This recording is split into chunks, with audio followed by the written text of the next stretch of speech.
Good afternoon, friends. My name is Vittal Das Prabhu. So I will talk about what I learned in this course first, and then later part I will talk about the background of the trading and all. So I learned not many things. I used to do fundamental trading, like investment using the fundamental analysis.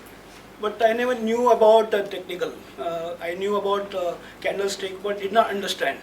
I knew about options, call, put, and all, but I didn't know how to trade it, why to trade it, which one to, what is the strike rate and all. So based on this, after attending this course, it is very clear now.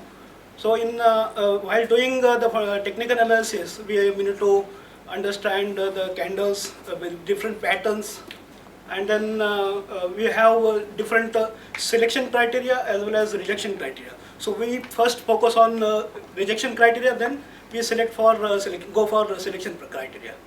So based on these different criteria, 11 criteria, we can identify what we can do, what we can trade, what we cannot trade. So this is the basic thing I learned it here.